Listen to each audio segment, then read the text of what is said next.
Ji, title guns and गुलाब अपने आप में यूनिक है, उसी तरह से सीरीज़ भी यूनिक है क्योंकि इसके अंदर गन्स भी हैं और इसके अंदर गुलाब भी है। राजकुमार राव भाई की बात करूँ तो वो इतने बिल्कुल इनसिक्योर एक्टर नहीं है। मैं एक्चुअली मैं अपने आप को बहुत लकी मानता हूँ क्योंकि सतीश सर के साथ काम करने का मौका मिला। अगर मैंने ऐसे किसी एक्टर के साथ काम नहीं किया जो इतना सिक्योर हो। वर्ल्ड में सुपर हीरो वाला और अलग अलग तरीके से डिफाइन किया जाता था। यार मैं बहुत प्राउड फील कर रहा हूँ एज इंडियन। हमारा वर्ल्ड मैप पर जो हमारा नाम आया है 90s और 80s उन्होंने जितने अच्छे से जिया है, हमने बचपन से उन्हें देखते हुए आया था। ये गैंगस्टर उस तरह का गैंगस्टर नहीं है। किसी को मार भी रहा है तो आपको हंसी आ रही हो। 90s का एरा है, जो मिलेनियल्स हैं, जिन लोगों ने पहले का टाइम बहुत पसंद है। बात करेंगे तो गदर 2 बहुत अच्छी चल रही है। मुझे राज एंड डीके सर जैसे मैंने कहा कि मेरे ड्रीम डायरेक्टर्स थे और मैं सबको कॉन्ग्रेचुलेट करना चाहूँगा चंद्रयान के लिए।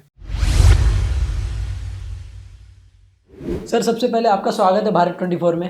Thank you. 82 मिलियन क्रॉस हो चुके हैं ट्रेलर को, क्या कुछ कहना चाहोगे, किस तरह का रिस्पांस मिल रहा है आपको? बहुत अच्छा रिस्पांस मिल रहा है, सब लोगों का बहुत प्यार मिल रहा है और अलग अलग जगह से मैसेजेस आ रहे हैं, कॉल आ रहे हैं। मेरे बचपन के दोस्त जिनसे मेरी बहुत सालों से बात नहीं हुई थी उनके कॉल आ रहे हैं शो देखने के बाद। फैमिली मेम्बर्स से लेकर अलग अलग जगह से लोगों को कॉल आ रहे हैं। इंडिया से बाहर से कॉल आ रहे हैं, बाहर भी बहुत शो चल रहा है, तो बहुत मज़ेदार रिस्पांस है। जी, जब इस मूवी का आपको ऑफर आया इस स्क्रिप्ट का तो आप पढ़े, तो आपका रिएक्शन क्या था इसको लेके?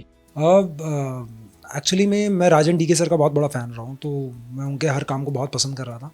तो जैसे ही मुझे इस सीरीज़ का पता चला और उसमें कैरेक्टर के लिए मैं फ़ाइनल हुआ, तो मेरे लिए ये ड्रीम कम ट्रू वाला फील था कि आपको एक अपने ड्रीम डायरेक्टर के साथ काम करने का मौका मिल रहा है, तो बहुत खुश था। जी, साथ ही मैं बात करूँ आपके किरदार की, तो आपने बहुत से किरदार निभाया, इस किरदार में क्या कुछ अलग देखने मिलेगा? देखिए मैंने गन्स एंड गुलाब के अंदर बंटी नाम का कैरेक्टर करा है जो एक गैंगस्टर है, लेकिन डार्क ह्यूमर है इसके अंदर। ये गैंगस्टर उस तरह का गैंगस्टर नहीं है। इसके अंदर आपको बहुत अलग तरह का गैंगस्टर दिखेगा जो किसी को मार भी रहा है तो आपको हंसी आ रही होगी। तो इट्स अ डिफ़िकल्ट थिंग, लेकिन राजन डी के सर ने और सुमन सर ने जिस तरह की स्क्रिप्ट लिखी है, सुमित अरोड़ा ने जिस तरह के डायलॉग लिखे हैं, उसकी वजह से वो पॉसिबल हो पाया। तो बहुत ही अलग तरह से गैंगस्टर वर्ल्ड आप एक्सप्लोर करेंगे इसमें। जी, साथ ही मैं बात करूँ टाइटल की, गन्स एंड गुलाब, जी काफ़ी यूनिक सा मुझे लग रहा है ये टाइटल। ये जी टाइटल को लेके क्या कहना चाहोगे आप? जी, टाइटल गन्स एंड गुलाब अपने आप में यूनिक है, उसी तरह से सीरीज़ भी यूनिक है और राजन डीके का जितने भी सर के काम हैं वो भी यूनिक है क्योंकि इसके अंदर गन्स भी हैं और इसके अंदर गुलाब भी हैं। वो अगर आप शो देखेंगे तो आपको रियलाइज़ होगा कि गन्स एंड गुलाब बिल्कुल एप्ट नेम है इस सीरीज़ का। जी, मैंने ट्रेलर देखा है, डायलॉग की बात करूँ एक्शन की, काफ़ी माफिया वाली भी स्टोरी है, मुझे बहुत पसंद आया। स्टोरी को लेके क्या कुछ कहना चाहोगे आप? इसमें 4 स्टोरी एक साथ चल रही हैं कि मतलब एक बच्चे की कहानी भी चल रही है, एक विलन, एक सुपर नेचुरल विलन है जो चारकट आत्माराम के नाम से गुलशन देवैया ने प्ले किया है।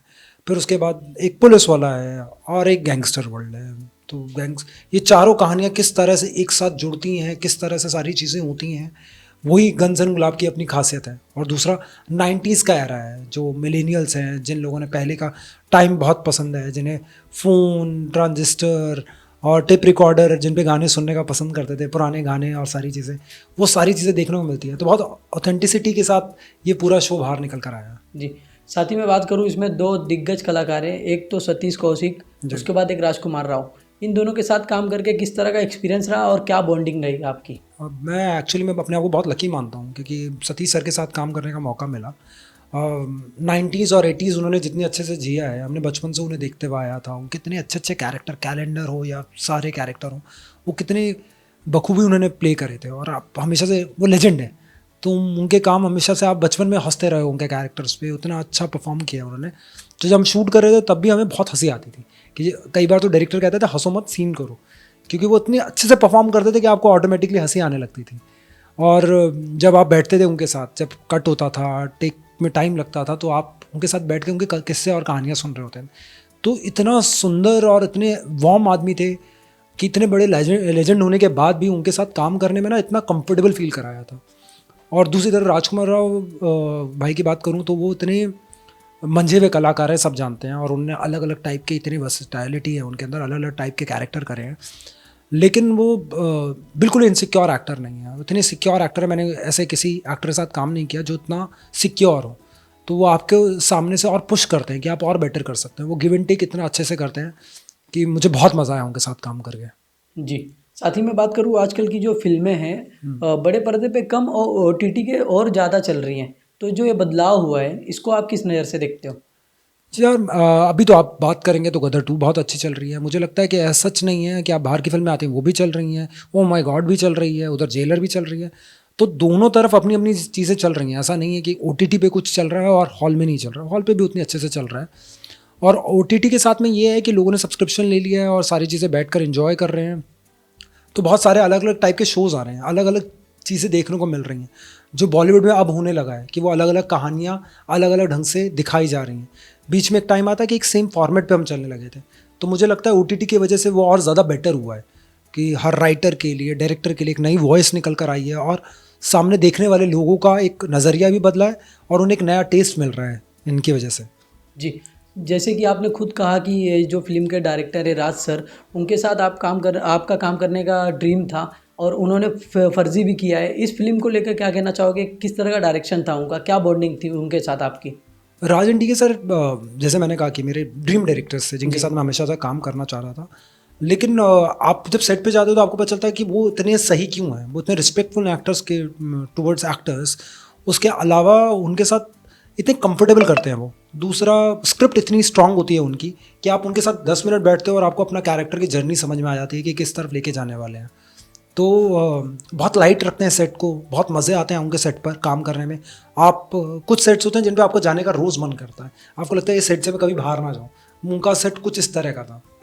तो घनश्याम एंड गुलाब अपने आप में एक मज़ेदार जगह थी। जो शो जितने सुंदर तरीके से बना है और जो उसका रिस्पॉन्स आ रहा है, उतना करने में भी बहुत मज़ा आया हम लोगों को। जी, जैसे कि आपको भी पता होगा अभी चंद्रयान में हमारा भारत कहाँ पहुँच चुका है, जी। उसको लेकर क्या कहना है आपका? यार मैं बहुत प्राउड फील कर रहा हूँ एज इंडियन, और हमारे साइंटिस्ट ने, इसरो ने जो ये कामयाबी हासिल करी है, हमारा वर्ल्ड मैप पर जो हमारा नाम आया है। तो हम एक टाइम पे इंडिया को बहुत हम वर्ल्ड में सुपर हीरो वाला और अलग अलग तरीके से डिफ़ाइन किया जाता था, लेकिन आज हम साइंटिफिकली इतनी आगे निकल गए हैं कि मैं बहुत प्राउड फील करता हूँ और मैं सबको कॉन्ग्रेचुलेट करना चाहूँगा चंद्रयान के लिए। जी, आगे किस तरह का फ़िल्में करने वाले हैं आप? अभी मेरी कुछ फ़िल्में आने वाली हैं। पूजा मेरी जान एक फ़िल्म है जो मैड डॉग ने प्रोड्यूस करी है, वो आने वाली है जल्दी। और एक फ़िल्म है दुशू, जो इंडिपेंडेंट फ़िल्म है जो फेस्टिवल में रन कर रही है अभी। और तीसरा मैं पान पर्दा ज़्यादा, एक सीरीज़ है जो मिर्ज़ापुर के डायरेक्टर हैं गुरमीत सिंह, उन्होंने डायरेक्ट की है। मतलब वो स्टार्ट होने वाला है, नेक्स्ट मंथ से वो स्टार्ट होगा। जी। तो ये मेरे अपकमिंग प्रोजेक्ट्स होंगे। जी, फैंस को क्या मैसेज देना चाहोगे आप? फैंस को यही मैसेज देना चाहूँगा कि आप घनश्याम एंड गुलाब को जिस तरह प्यार दे रहे हैं और देते रहिए, और थैंक यू सो मच आपके प्यार के लिए। Thank you sir, thank you sir. Thank you.